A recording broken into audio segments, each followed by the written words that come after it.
రీసెంట్గానే మన government of Telangana కొన్ని హెల్త్ టిప్స్ అడ్వైజ్ చేసింది సార్ సీజన్ ఫ్లూ గురించి. ఆ సీజన్ ఫ్లూ గురించి కొంచెం చెప్పండి సార్.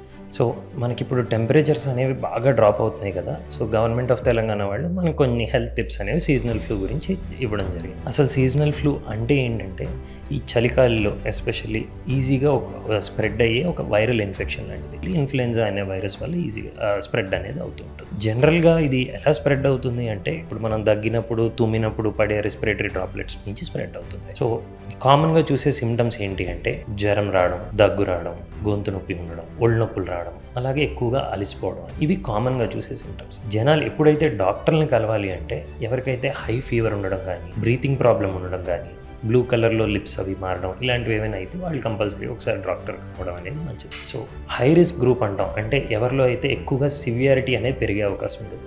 అది ఏంటి అంటే చిన్నపిల్లలకి, పెద్దవాళ్ళకి, ఎవరికైతే అబౌవ్ 65 years ఏజ్ వాళ్ళకి, క్రానిక్ మెడికల్ కండిషన్స్ ఉన్న వాళ్ళకి, ఇమ్యూనిటీ లెవెల్ తక్కువ ఉన్న వాళ్ళకి, అలాగే ప్రెగ్నెంట్ వాళ్ళు, వీళ్ళు ఏంటంటే వీళ్ళు హై రిస్క్ గ్రూప్ కింద కన్సిడర్ చేస్తారు. సో మోస్ట్లీ వీటికి ఏంటంటే తీసుకోవాల్సిన జాగ్రత్తలు ఇంట్లోనే వాటర్ అది బాగా తాగడం, అడిక్వేట్ వెంటిలేషన్ అన్నది మెయింటైన్ చేస్తూ ఉండడం, అలాగే ఇయర్లీ వ్యాక్సినేషన్ అనేది రెగ్యులర్గా తీసుకుంటూ ఉంటే మనం ఇదంతా బాగా కంట్రోల్ చేయాలి.